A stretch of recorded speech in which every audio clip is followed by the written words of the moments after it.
What's up, guys, and welcome back to the podcast. I'm joined yet again here by Cody. Hello. So today we're just going to be answering questions again since the Star Wars news is next to nothing. Still waiting on the Mandalorian trailer. Haven't heard a lot of word about that, honestly. They were saying that it could release today during football, but who knows. Lucasfilm apparently went back and they wanted to add certain scenes in with Ahsoka and such. But yeah, I mean, other than that, there's not a ton of Star Wars news. There's one or two. I'll just put it in because I forgot to be like, before we get started, we have a sponsor. Okay, are you gonna put it in? Yeah. Do you want me to talk about it right now, or no? I already have the video segment for it. Sweet. Today's episode of the thus far nameless Star Wars podcast is brought to you by the Ridge Wallet. It's light, sleek, and industrial. It doesn't fold or awkwardly bulge in your back pocket. No, in all seriousness, these wallets are actually really cool, and they are a lot small. They are a lot smaller than I thought that they would be. They're designed to fit in your front pocket, and they come in over 30 colors, designs, and different metals. The one that I got was the limited edition topographic, which I think looks super, super cool. Ethan, he got the forged carbon. Doesn't look as I thought it would. It has the RFID blocking, and it's so much better than the antiquated wallets that we've been using. And I've been looking for a wallet to switch to, and I'm definitely going to be using this from now on. Be sure to use the link in the description and in the comments below.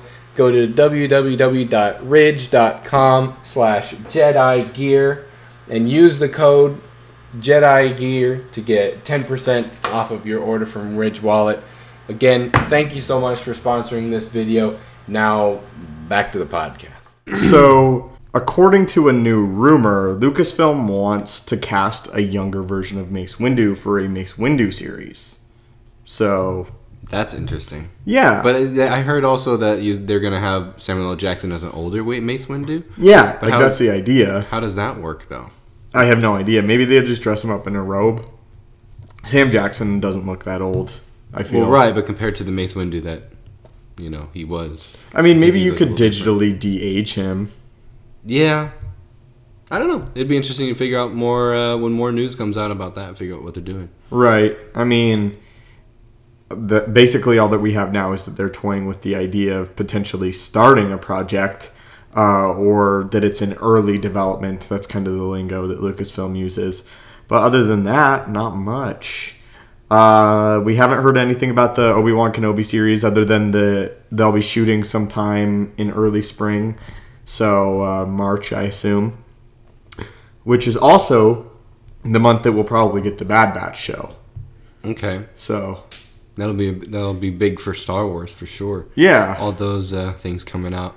But we won't get Kenobi till 2022. I'm really looking forward to Kenobi. I hope that it'll be a lot more of I feel like The Mandalorian is a really cool, ride, essentially. Learning more about the universe, learning more about new characters. But I feel like Kenobi, that series, I feel like it could be a lot more emotional, if that makes sense. Yeah. Going back and really getting the depth of the character of Obi-Wan that we want to know. Right. See how what life is like for a Jedi post Jedi Purge and Order 66, what it's like with dealing with the PTSD, dealing with the idea that it's his fault that Anakin turned to the dark side. I think it's going to be a whole lot more serious than The Mandalorian is, or at least I hope. It's going to focus with a war veteran dealing with those kind of things. Yeah, which that's a spicy meatball. That's a tough subject to handle. So, should we jump into the Q&A? Go right ahead. Thoughts on a Qui-Gon Jinn standalone? How would you feel if Disney focused more on marketing more around Darth Vader instead of Maul now? Who is this? Himat. I know he's a longtime follower. I've seen him a bunch of times. A Qui-Gon Jinn standalone, we've seen him in books and stuff, but I don't think that Lucasfilm would really push a movie with Qui-Gon Jinn, especially with Liam Neeson. Right. Or a Disney Plus show, which seems to be the thing now. Not so much movies. But, I mean, it's possible. I would like to see a little bit from Qui-Gon. I think Qui-Gon's interesting. I think the character of Qui-Gon's interesting as far as him being more gray, even though gray isn't really a canon term anymore.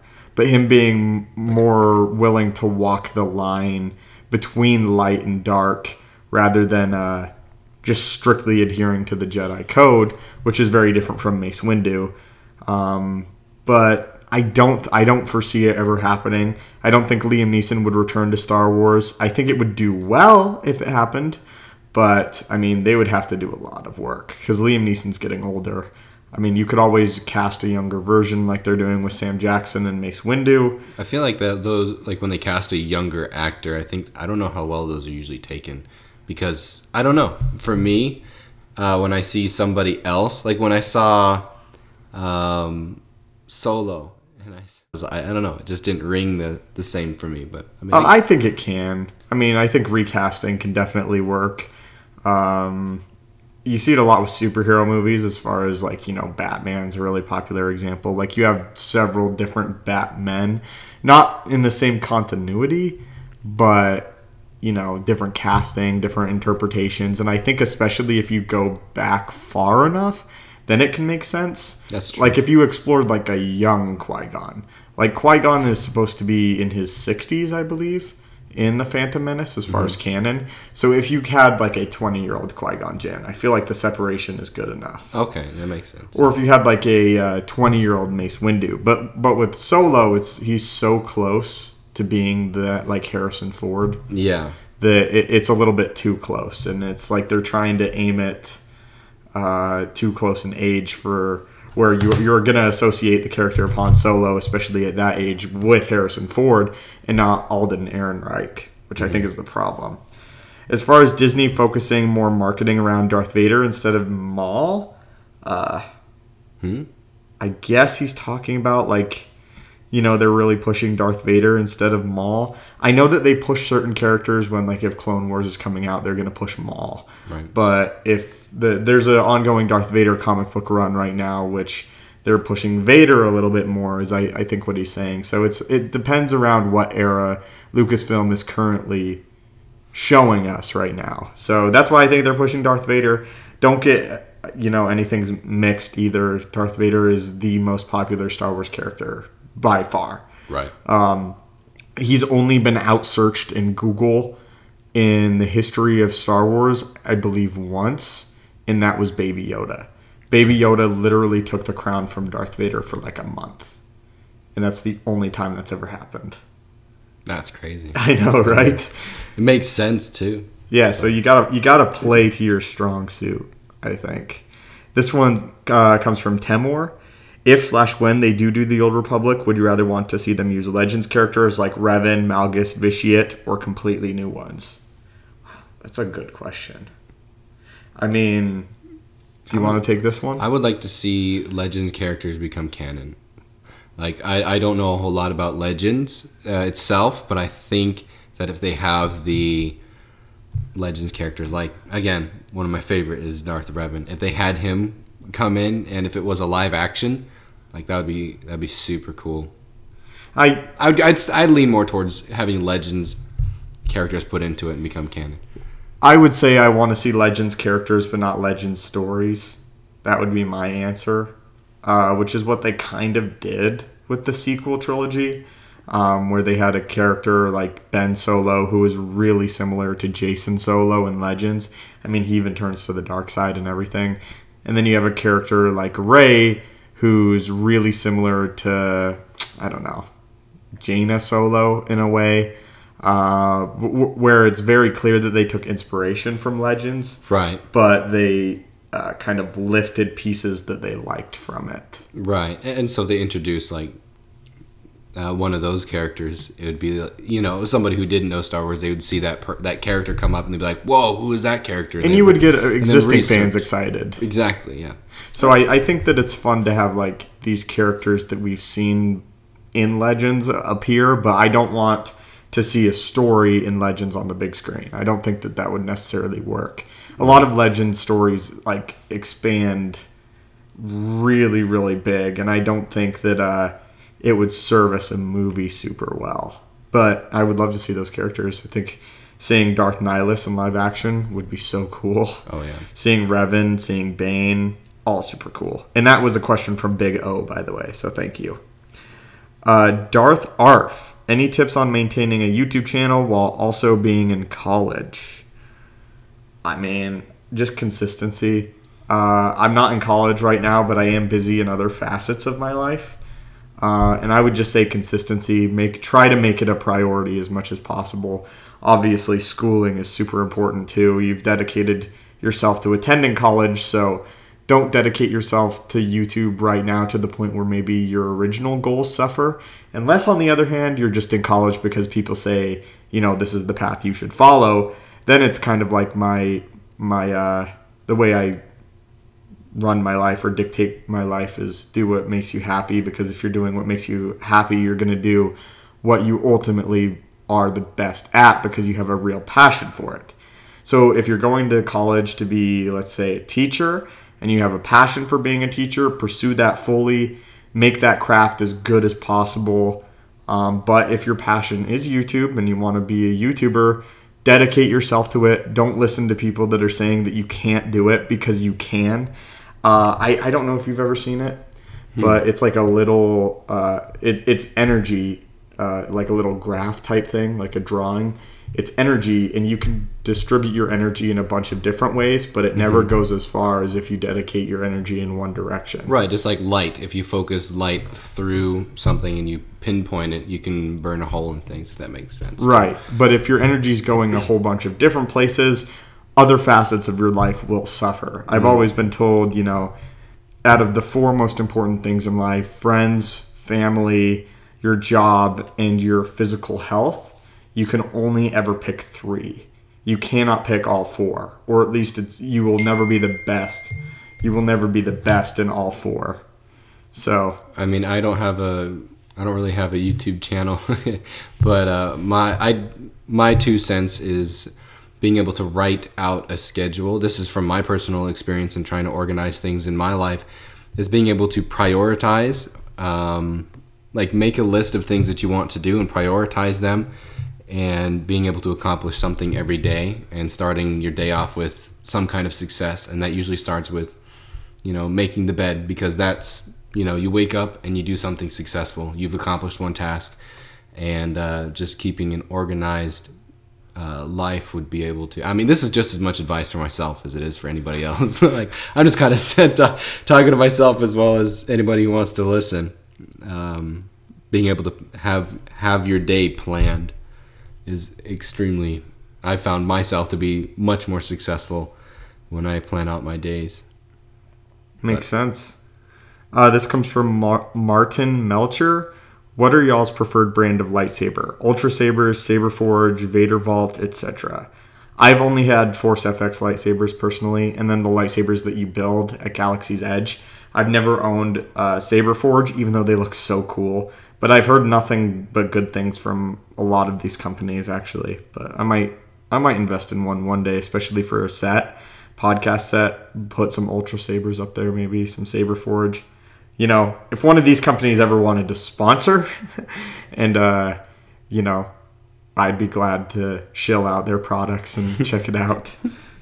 That's not a bad idea. Yeah, right? I'll hop on that for you. But, I mean, I don't have any experience with any of those, but I would love to. This comes from Nathan Jones. Did you ever hear the tragedy of Darth Plagueis the Wise? Yes, it's an old Sith legend, not one the Jedi would tell you. This question comes from Simon. Do you think the sequel should be seen as canon because there was no plan behind it? Or are they just some random movies that don't really matter or add something to the story? They seem more like, homage movies. I think they should be taken as canon. I mean, they were made as canon, and canon in a lot of ways has been based around the events of the movies. I think it's okay not to like a Star Wars sequel or a movie, but you kind of have to accept it. Yeah, makes sense. You have to accept it in terms of the universe. They've spent the last 5 years... Wow, it's only been 5 years of Star Wars. Seems like so much more. Yeah. Wow. Anyway, but to have the new canon based around stuff like that, like explaining away different Force abilities, explaining pieces in the prequels that connect to the sequels, you kind of have to keep it. Even if you don't like it, there's a lot of work that went into it. Years of work and years of people's lives have been dedicated to it. So it should absolutely be canon. It will absolutely stay canon. That's kind of what I think. Yeah. It's okay not to like it, but you kind of have to accept it into the universe. Star Wars isn't a thing where it's like, oh, I have my own headcanon and that's what it is. It's like, nah, like it's okay to have your own headcanon and parts of the universe that you prefer to others, but that doesn't mean that the other parts don't exist. Yeah. Like I've heard people before where it's like, Rey and Kylo Ren aren't canon, and in my mind, they never kissed at the end of The Rise of Skywalker and all this absurd stuff. But they did. Yeah. You can't unring the bell, kind of. Right, exactly. You can't unring the bell. You can't un-Martha the Batman.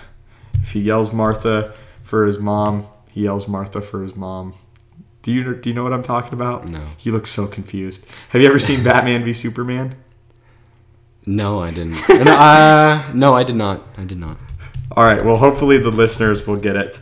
Next question is a really good one. MMA LAD asks, best Star Wars documentaries to watch. I am, blanking on the name of this, but it's something of dreams. Oh, what is it called? That's the one that I watch. Empire of Dreams. It is so good. You can find it on YouTube for free. At least I think you still can. And it sort of talks about George Lucas and the original conception behind Star Wars and how much of a nightmare it was making Star Wars. But it goes all throughout the original trilogy. So it starts off with George Lucas, who's like this nobody who has a vision for Star Wars and who makes the highest budget, low budget movie ever made, is what they were calling it. And it's this massive box office success. It talks about selling of the toys and how George Lucas was really brilliant in his marketing as far as I want all the rights. You guys take a lot of the revenue for the first Star Wars movie, but I want the rights to this property.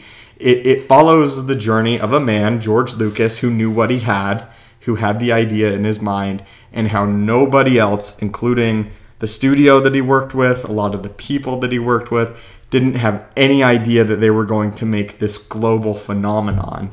And it is a brilliant, brilliant documentary. If you want information on the backstory of Star Wars, the backstory of how it all came to be, all the people panicking about how are we going to fill the set with things, I don't know, run to a Halloween store and buy out the place. And that's how you get all those weird, stupid-looking aliens in A New Hope. It is so good. Empire of Dreams is by far my favorite documentary of Star Wars. It's the only one that I really watch besides the behind the scenes stuff. But if you want a good coherent history, that's what I would watch. Have you ever watched a Star Wars doc before? I have not. You should watch Empire of Dreams. It's really good. I'm convinced. It's so good. It's like I said, it follows just what Star Wars means to people now and where George Lucas got the idea and how he started from drafting and his wars with the studio. So good. And how he was hospitalized at different points because of the stress that Star Wars caused him. How he went through a divorce at one point during the making of Star Wars. I think he went through a divorce during Empire. But so good. So interesting. This one comes from Jacob Hibbard. Grandmaster Luke Skywalker versus XR Kun. Who wins? If you're talking Legends Luke Skywalker, it's Legends Luke Skywalker. Legends Luke Skywalker is the most powerful Star Wars character that is not an entity, according to George Lucas. If you're talking about Grandmaster Luke Skywalker in canon, we don't have any feats, really, to compare him to. XR Kun is no slouch, don't get me wrong. But Grandmaster Luke is, he's a character from a different generation. He knows more Force abilities. The son of the Chosen One with the potential of the Chosen One achieved. It's all over. It's not even close. Do you have anything to add, sir? No. No. I don't even. Yeah, I'm scrubbed. So I'm a scrub. This one comes from Chubbs CTG. How do you rank the sequel trilogy overall? Like story, action, and personal enjoyment? That is a good question. So should we rank the sequels?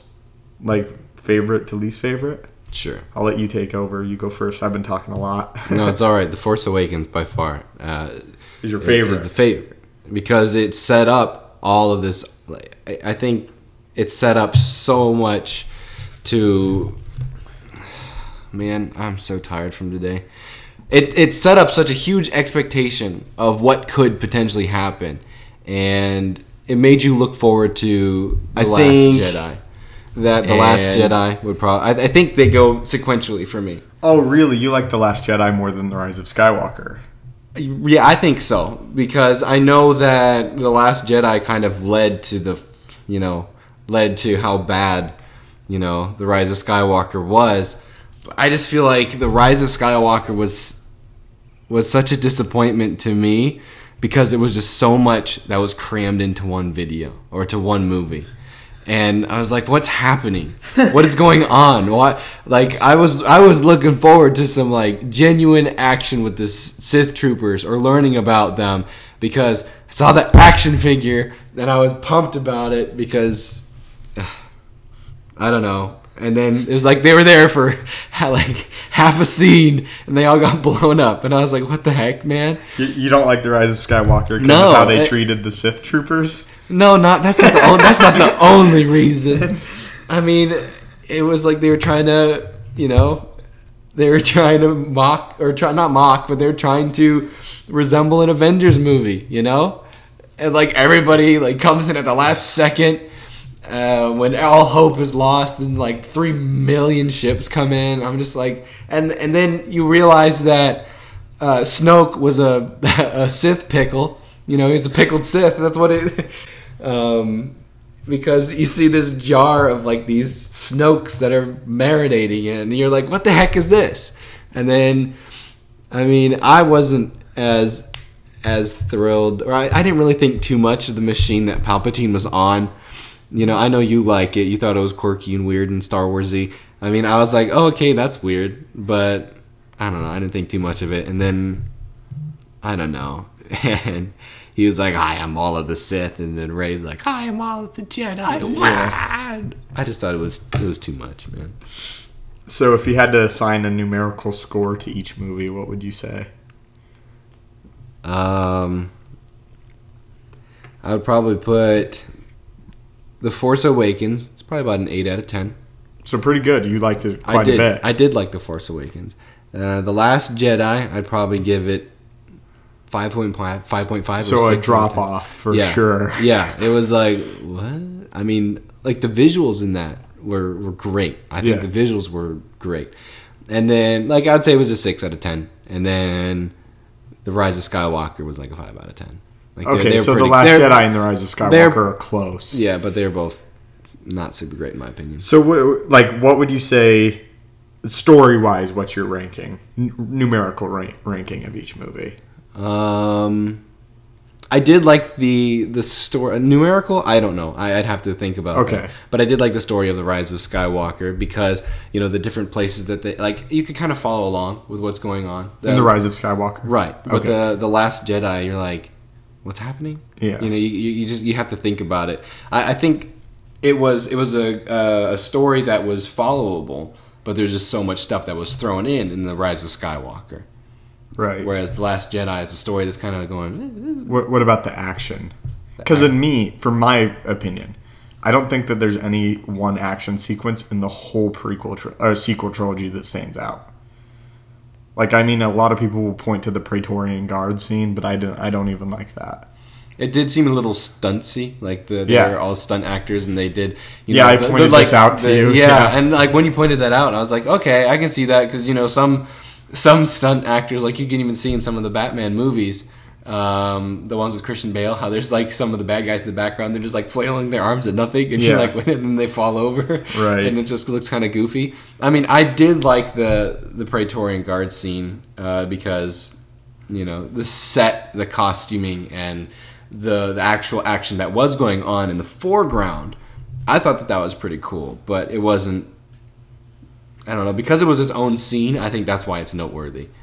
Whereas, like, it's a completely separate, it's a completely separate scene because of the set and all the stuff, and you don't really see that set like that anymore. Right. I mean, but for me, I think the scene where the Mandalorian steals Baby Yoda back from the Empire is so much more like fun and engaging and intriguing than anything from the sequels. Right. I feel like that's a lot more personal. It's super personal, and when he like kneels down and he like releases the whistling birds and it kills all the stormtroopers, and he walks out and he's got the baby and cradled in his arm and he's got the blaster in the other hand. I also feel like because we've been able to we've been able to be more attached to those characters than the ones in the sequel trilogy. That's crazy though too, because the sequel trilogy had 3 movies, but The Mandalorian, this is in the 3rd episode of The Mandalorian when all this stuff goes down. Mm-hmm.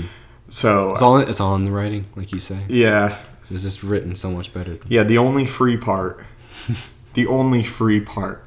that I've said that in videos before. That's why this is so frustrating, that they had no plan.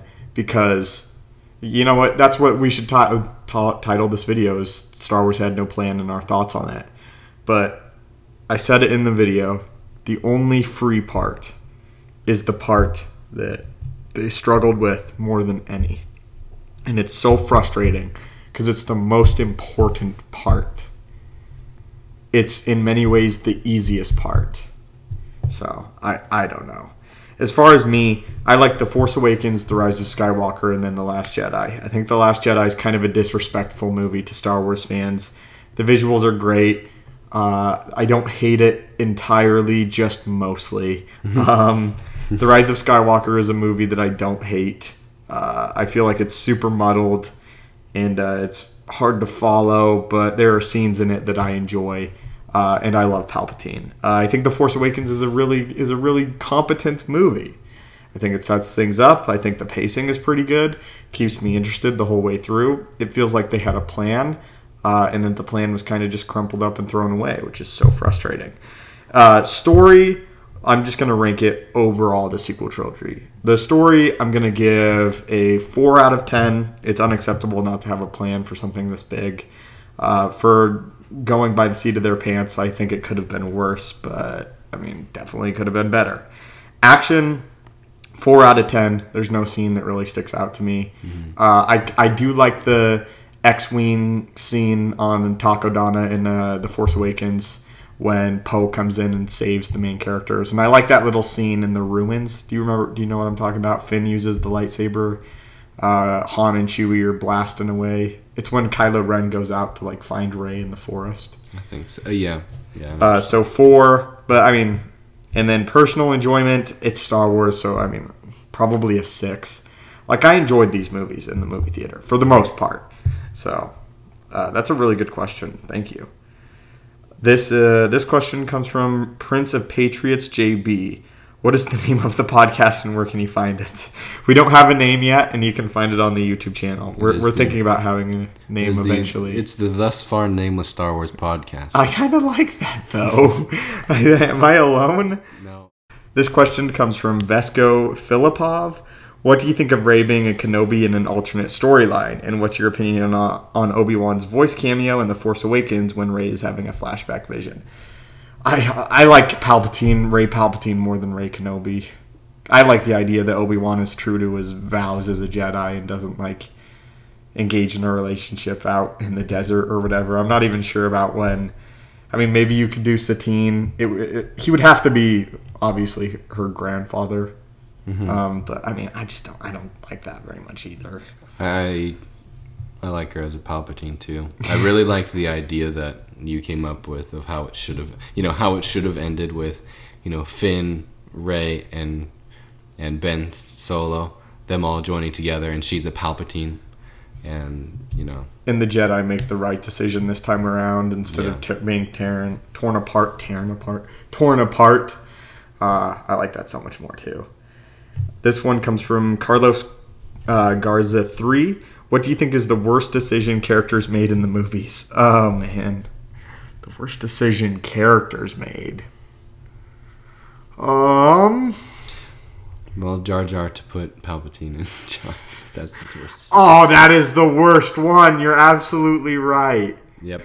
Jar Jar's decision to put Palpatine in charge and to nominate him. That's the single worst decision. Yeah, that's what started everything bad happening, you know? I was going to say the Jedi's decision not to help Qui-Gon and Obi-Wan on Naboo. I think that's a big bad decision that they made too. Yeah, and because if Qui-Gon had lived, Anakin wouldn't have turned all bad. Right. So I think that those two were the biggest. That's a great answer. Why didn't I think of that? I'm so proud of you. Thanks, man. I feel my scrub meter going up. Yeah, your scrub meter, or does it go down? No, like it's at the bottom of that thermometer says scrub, and then like it goes up. Oh, got it. This question comes from Jack Southworth. Revenge of the Sith, Mace Windu versus Prime Vader in the suit. Who wins? Super close, Darth Vader. I mean, he's killed Jedi. It's kind of his speciality. That's what I think. I have no opinion. I'm not versed on the verses. The reason that Darth Sidious and Mace Windu fight and Mace Windu's able to beat Darth Sidious is because he's pulling from his dark side energies. But I feel like Vader could kind of sense that a little bit and would have learned from that and could almost hold it back a little bit. And I also feel like Vader would, I don't know, he would really channel his hate towards Mace Windu because I don't think. But that's the thing, he would have to hold back his hate against Mace Windu. Oh, because okay. That's so interesting. Like I learned about Vapad in one of these podcasts. I was like, oh, that's a thing. Yeah. But I think Vader would win. This question comes from Bacon1298. What are your thoughts on what Daisy Ridley's comments were on episode 9? Again, you saw that, right? How they had no plan. Yeah. I think that's so I'm ashamed for them. So sad. That is my answer. I am ashamed for them. And I feel bad for the actors because they're like, wait, what? Because they kind of like she kind of found out that there was no real plan for. I mean, I know that in some movies they hold back what the plan is, and sometimes they have like they barely read the script before they act it out, so that way they can be just as surprised as everybody else. Like if Rey finds out she's a Palpatine, she probably didn't find out that she was a Palpatine until she read the script maybe half an hour before she learned it for real. But it's changing as they're like on set too. Yeah, which is more like almost more like a play, Yeah, I mean, I just think it's a horrible idea. That will make sense in a second. I think that's just a horrible, horrible idea, and they should have had a plan. The Avengers movie had a plan, and it's great, and it made almost $3 billion. So you could have had $3 billion, Star Wars. And you blew it. And you blew it. Yeah. I feel bad for Daisy Ridley. I think Daisy Ridley's a good actress. I think John Boyega's a good actor. I think Adam Driver is the best actor out of the bunch.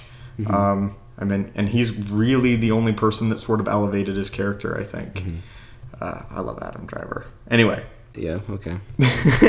Here's another question from MMA LAD, who says, is this Wolf? And I just sent you the picture so you can have it show up. I don't think so. I know that Rex is in Return of the Jedi, but I don't think that's Wolf. It could be interesting if it is. I'm trying to remember if Wolf dies in Star Wars Rebels. Let me check that real quick. Because if he dies in Star Wars Rebels, then obviously it wouldn't be Wolf, because Wolf takes place after Rebels would. Let me see. But they do look super similar, that actually. That is strange, yeah. Very similar. And like I said, I know Rex is there. I mean, that guy's got a heckin' mustache, though. Holy cow. It says that Wolf did die in Rebels, I guess. I just couldn't remember. So, unfortunately, that's not Wolf, but they could be brothers. Maybe it's another clone. Who knows? Who knows?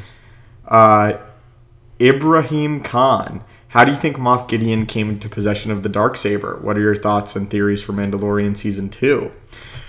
He got the Darksaber during the Night of 1,000 Tears, which is after Bo-Katan took control of the Darksaber in Mandalore, the Empire invaded for their rebellion. So that's how he got it. He was there.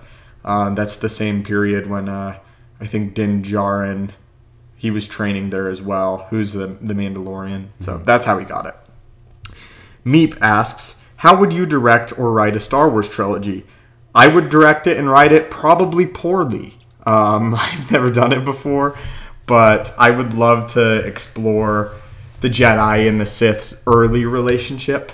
You know, maybe they didn't start off as enemies. Maybe they united against a greater threat, and they're sort of driven to become enemies as the story continues. Something like that. But I would need more than on the spot to come up with. I know that's what I was thinking, because I mean I've taken directing and acting classes throughout like middle school, high school, all that stuff. So I have probably a bit more of a grips of how to direct something, but like to keep it in continuity or figure out something that, you know, is so new with cameos of stars or things like that. I don't know. It would be super hard to come up with. Yeah. But I mean, I would love to have the opportunity to write it one day. But I don't think I would ever want to direct. Yeah, I think you'd be like a great maybe consultant. Yeah. Like if somebody's like, what do you think about this? Then you can give a very valid spitball. Yeah. But I wouldn't want to direct. I wouldn't want to be behind the camera. No. This one comes from Malcolm. How and why is Lucasfilm saying that they want to take a break to learn more about the lore when they are the ones that created it? They're talking about the new Disney Lucasfilm, so they want to explore a lot of the lore that was developed before they acquired the property. So that's what they're talking about. I was figuring it's a bunch of new people that are trying to figure that stuff out. Yeah, or not so much maybe learn about the lore, but like look at the lore and see how can we translate this into more projects down the line. Maybe become more well-versed in Star Wars. Because I don't think that they're not well-versed. I think that the problem is the planning. So, I don't know. I think we should probably end it there. That's a lot of good questions, guys. I appreciate it. Appreciate you. If you want your question answered on another podcast, if there's not a lot of news, that's what we normally do. We just answer questions. Be sure to follow me on Twitter @stupendouswave. You can do that there. But I would love to hear some of your thoughts on a lot of the questions that we got during this one and hear what you have to say. I know this is a little bit shorter, but it's super slow for Star Wars news. We should have a Mandalorian trailer this time next week. I hope, but, you know, who knows? Who knows? Any closing thoughts, my friend? No, I do not. No. Nope. All right, guys. Thank you so much for watching. I appreciate you. And thank you for sticking with it. And may the Force be with you and have a great day.